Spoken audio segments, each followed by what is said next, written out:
Hello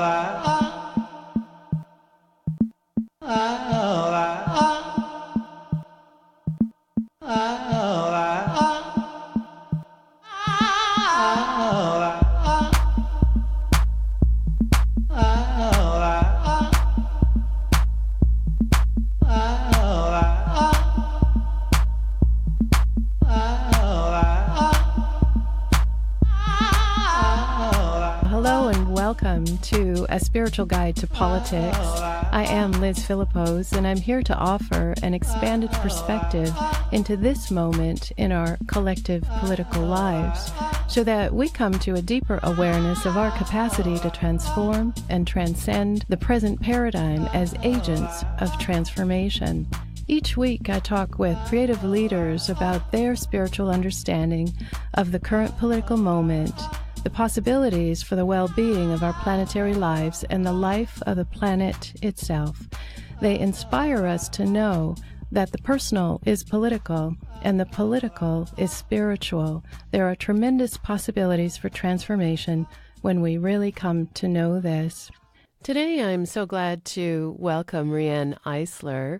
Her work since the 1980s has been on the concept of partnership societies. Her work shows in many different ways how we can construct a more equitable, sustainable, and less violent world based on partnership rather than domination. She is a pioneer in international human rights, the rights of women and children, and a pioneer in the research that she does currently with the Center for Partnership Studies, showing us the way that caring economies based on nurturing and caring for each other, thrive and are more profitable than economies based on domination. So, Riane, from the Chalice and the Blade in 1987 to the Center for Partnership Studies that you founded and direct today, partnership societies have been a central concept of your work. And so I would love it if you would tell us a bit about partnership societies and your work on it. Well, I have come to the conclusion in the course of 3 decades and more now of research that we really need a new language, new social categories, new narratives about social possibilities. Because if you look at the conventional social categories, right, left, religious, secular, Eastern, Western, Northern, Southern, and so on, you can find repressive and violent societies in all these categories.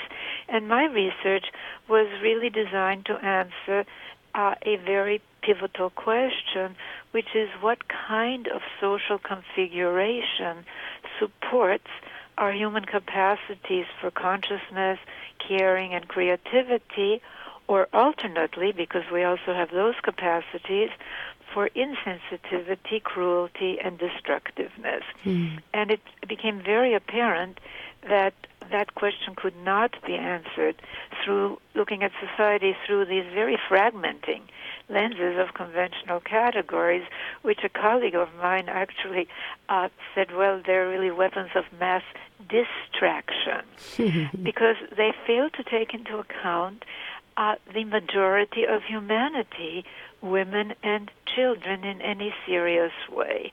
And so my system of classification, which is what I call the partnership domination social scale, looks at 2 ends of that scale, one the domination system and the other one the partnership system. This is a classification system that transcends these conventional categories. So when we're talking about a partnership system as contrasted to a domination system, we're talking about a particular social configuration. First, it is a more democratic rather than authoritarian top-down structure in both the family and the state. And I emphasize that because, as I said, most social categories just don't even touch on family.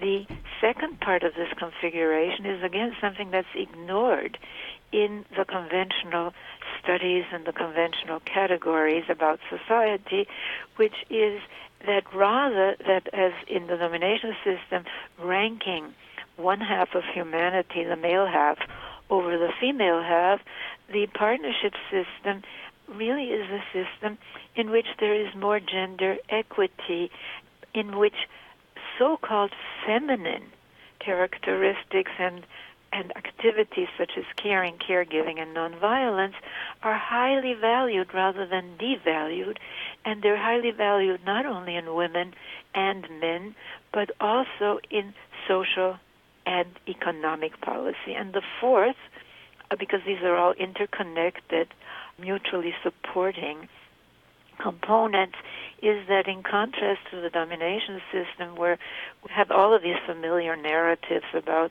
well, rankings of top-down domination, what I call hierarchies of domination, where power is defined as power over, and whether it's man over man, man over woman, race over race, religion over religion, nation over nation, etc., that that's just how it is. Either divinely or genetically ordained, we have narratives that recognize our capacity for anti-human and anti-earth behaviors, but really don't consider these inevitable, and that instead really present a narrative, as I do in The Chalice and the Blade, showing that actually, if you look at the whole span of our cultural evolution, we have millennia of orientation to the partnership side of the continuum, starting with what's now being documented by scholars with foraging societies that really we were for about 99% of our human history. I'm struck by a number of things that you're saying, and one is that you see the possibilities, even in the midst of a domination paradigm, for instance, that you're focused on the possibilities of transformation and the possibilities of a shift in gender relations. And so I wonder if you could just say a bit more about that, about masculinity, for instance, and what do you mean by femininity in both men and women?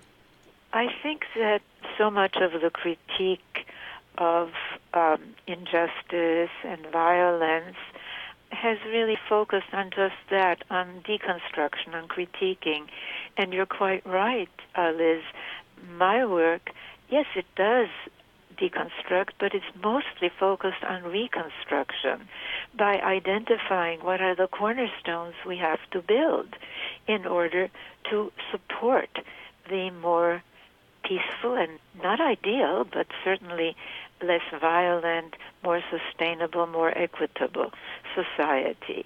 And one of these cornerstones has to do with how a society constructs the roles and relations of the two basic halves of humanity in terms of form, male and female. And this is ignored, and yet that is so basic. For example, if you look at our economic systems, whether they're capitalist or socialist, they're really guided by what I call a gendered system of values, in which in neither Marx nor Smith's, the fathers, so to speak, of both capitalist and socialist theory, there isn't anything about caring about the enormous value of economically of caring for people starting in early childhood, which they relegated as just women's work, or to caring for our Mother Earth, for keeping a clean and healthy environment, be it in our homes or our planet. It's just not there. So in my book, The Real Wealth of Nations, I really address this enormous need. You were talking about masculinities specifically, and of course the domination system, in order to rank one type of human over another type of human, you have to have very rigid gender stereotypes, don't you? So masculinity in the domination system is defined in a negative way as not being like a woman, which means not being, quote, soft, caring, empathic, etc., which is nonsense because some women can be very cruel and some men can be very caring. These are stereotypes that really deprive both women and men of their full humanity. Yeah, absolutely. You mentioned The Real Wealth of Nations, and one of the things that I really appreciate about that book is that you tell us about possibilities, but then you also show us clear evidence that caring economies are profitable, do make money, if that's our measurement of how successful something is. Could you talk a bit about some of those examples of caring societies, caring economies that exist right now? If we really look at what's happening in our world through this lens of the partnership domination social scale, what you see is that, yes, we're in the midst of a massive regression to domination, and it isn't just in the United States, but that is really to counter a strong movement towards partnership in many ways, mostly on the ground, but also in terms of changing of what we perceive as valuable. And that's a very, very important part of economic and cultural transformation. Mm-hmm. So we, first of all, look at our metrics through the Caring Economy campaign, which was inspired by the Real Wealth of Nations, and we developed a new way of measuring economic health that is very different from GDP, what we call social wealth economic indicators. And these indicators are actually also very different from most other so-called GDP alternatives. And what I mean by all that is GDP not only includes as productive activities that harm and take life, like selling cigarettes, and then the resulting medical expenses and the resulting funeral expenses. They're all great for GDP. Mm-hmm. But not only do they have negatives as positives in GDP, but GDP fails to take into account the enormous economic value of the work of caring for people and caring for nature. And social wealth economic indicators do take into account that work, which at this point, and I say at this point because we need to change this, is unpaid. We need to find ways to reward that work. And the social wealth economic indicators really show the economic value of that work. So if you look at nations like Sweden, Finland, Norway, Denmark, they are very often call themselves caring societies. They're not really socialist. They also have a healthy market economy, but they have very caring policies.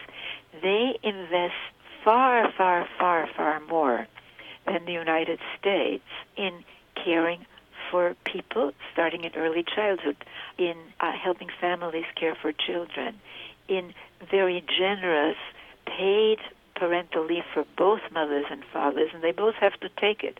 Fathers in a family where there is a father, if the father doesn't take it, nobody gets it. Very heavy investment in high-quality early childhood education, of course, universal health care. These are all really investments in human capacity development, and especially for our age of post-industrial era, of automation, robotics, artificial intelligence, we had better invest in human capacity, if only for economic reasons. You know, I'm regularly struck by the conversation around elections that has nothing to do with the well-being of the majority of the population. So can you speak to that? What are we missing? Well, we're missing the crux of the matter. Look at so-called trickle-down economics. I mean, the word of trickle, you just get the trickle. It isn't really new. It's just a kind of a replay of the notion, say, from feudal times, that those at the bottom should content themselves with the scraps falling from the opulent tables of those on top. We're talking about domination economics reinventing themselves in different forms. And once we get this, then we can stop having this conversation about capitalism versus socialism, because the two mass applications of socialism in the former Soviet Union and in China resulted in a top-down economics, didn't it? Mm-hmm. Yes. I mean, again, the domination economics. So what we're talking about really is a whole new social and economic paradigm, and that's not easy to communicate, especially in our age when of social media, of tweets. We're talking about really complex psychosocial and economic connections that take into account matters such as gender, such as what children experience and observe early on, which we know from neuroscience affects nothing less than how our brains develop. It's hard to communicate in one sentence, but if I have to communicate it in one sentence, what we need is the guiding values of both society and economics need to be caring for people starting in early childhood and caring for nature, because that's our life support system. And you're quite right. You tune into the latest news, whether it's on a so-called progressive or regressive channel, just not even close to talking about this. There's the agents of domination, or the leaders, or the people interested in dominating people, and there seems to be also then we're socialized as a collective to be dominated, to receive it somehow. And that really is very much connected, again, with what we're learning from neuroscience, which has informed my latest work, a book in progress now. We know from neuroscience that what children experience and observe in their early years affects nothing less than how our brains develop. And this is before our critical faculties are even anywhere on the horizon, okay? Because, we don't get those until much later. So we have to start really at the bottom. They observe gender relations, beginning with the difference between male and female is equated with superiority or inferiority, dominating or being dominated, being served or serving. That can then be applied to all other differences, right? Race, religion. If they're in a rigid domination household, they observe or experience the use of violence for one person to impose their will on another. That too can then be extrapolated into not only intimate relations, but all the way to international relations. We've got to start connecting the dots and using the knowledge that we have today, which really makes sense of a lot of things that seem random and disconnected. It seems then that there is personal work to be done for us to take seriously the project of unraveling domination in our own psyches, in our own neurocircuitry, creating households, families, collectives that raise children in a different way. Well, I think it's so interesting because our next webinar with Gary Barker, who is the president of Promundo, which is an international men's organization. Its aim is to re-examine and change current dominator conceptions of masculinity, in which masculinity is defined as not being like a woman, not being soft, not being caring, not doing, quote, women's work, which a lot of men are beginning to do, like fathers who are diapering and feeding babies, right? So we are talking about something that is very much something that all of us can do and need to do. And at the same time, we also need to have education, caring for self, caring for others, and caring for nature. My book on education, Tomorrow's Children, deals with some of this. Women are working with enlightened men, with men who understand that domination, masculinity, well, it's been a disaster for men. They're supposed to give nothing less than their bodies, their lives, because some guy on top wants more real estate. I mean, yes. And that's just the beginning of the problem for men. So we're talking about redefining what it means to be human. And it's exciting. It's not easy, but together we can do it. I mean, if you look at what's happening on the ground, so much of what's happening, it challenges domination in one way or another, whether it's racism, whether it's sexism, whether it's economic injustice. It's all looking at pieces of what really are inherent in domination systems. So there's also a kind of expanded point of view that we are called to see. We get caught up in the details, but there is a bigger picture. And if we were to see from a bigger picture, from the perspective of a paradigm, then we could see how these details are working something much bigger out.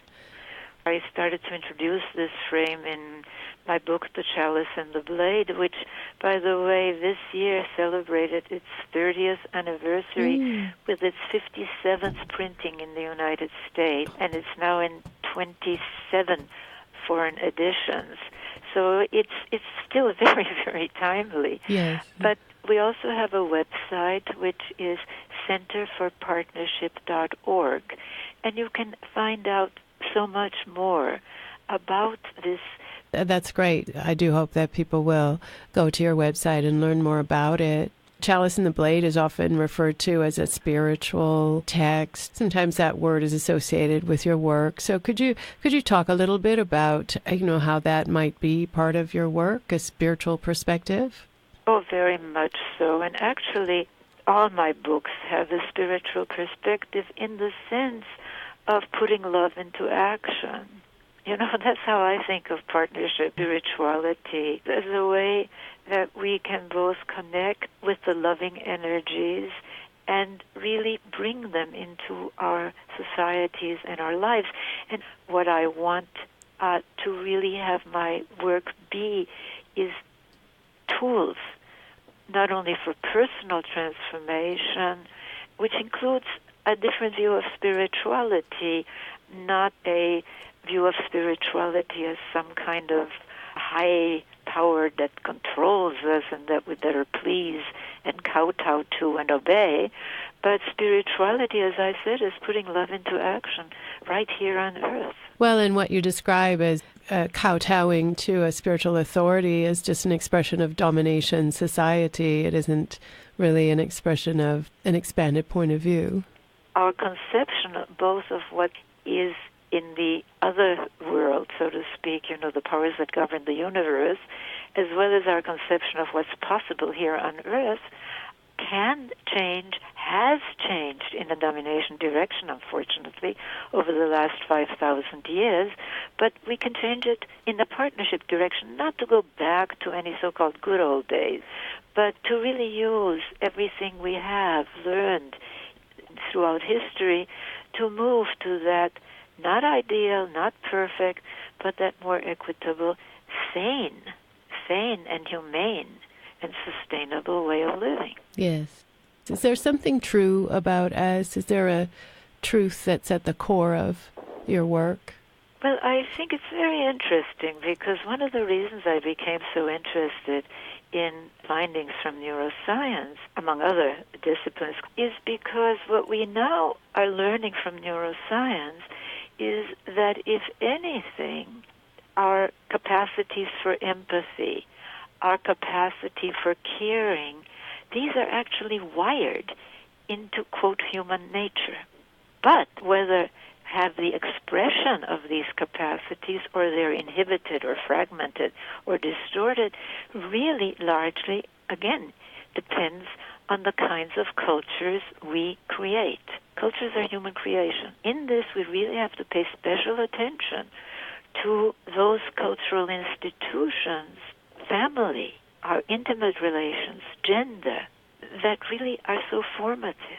I know that you continue to work at Center for Partnership Studies and that there's always something new happening with your work. You've mentioned a forthcoming book.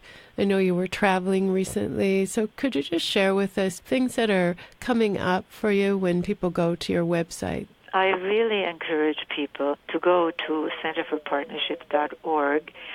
For one thing, our webinars. They're for free, and we certainly invite people to find out about them and to tune in. what does it mean to be a man? What does it mean to be a woman? And what does that have to do with the kind of world we live in? I recently spoke in Chile. I was invited to a conference on the future sponsored by the president of Chile. The theme of the conference was consciousness, and my theme was shrinking or expanding consciousness, and I think that we've posted that. So for people who are interested in consciousness, that might be of interest. I just want to mention another part of your work is working with governments and official agencies. So do you find a receptivity among governments to your partnership societies paradigm? Only to a point, because unfortunately their modus operandi is really like grazing animals, is just what's happening right now.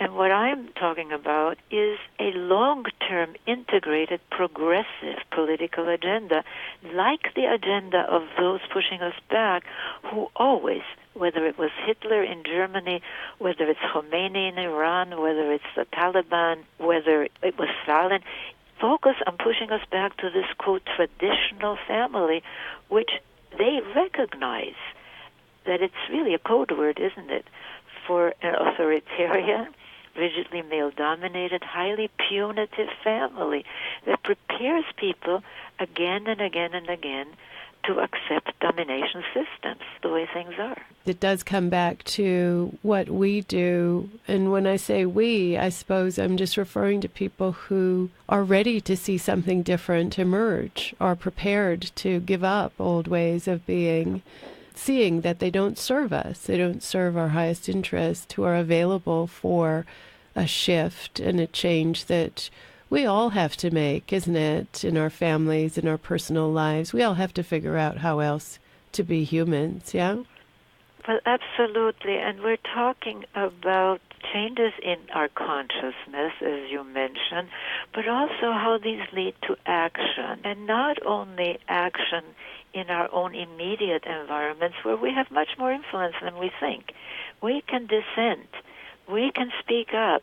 Our voices need to be heard, but also in joining together to really get our organizations that we belong to, the businesses where we work, to focus on, say, paid parental leave, on early childhood education.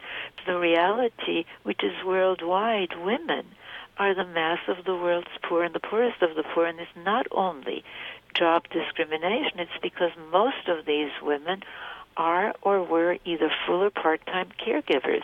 We need to reward that work, and we can. Like, for example, we can have caregiver tax credits.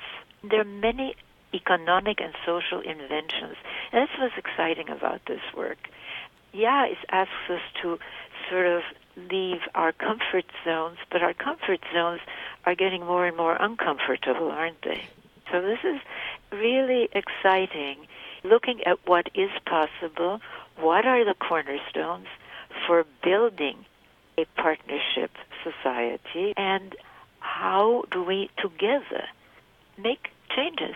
Everything we do makes a difference. You know, none of us can do everything, but every one of us can do something. Well, I thank you so much for everything that you've shared today. Thank you so much to the listeners. You've been listening to Riane Eisler talking about partnership societies. You've been listening to A Spiritual Guide to Politics here on KPFK Radio. My name is Liz Philippos. Thank you so much for listening. I'm so glad you joined us. Until next time.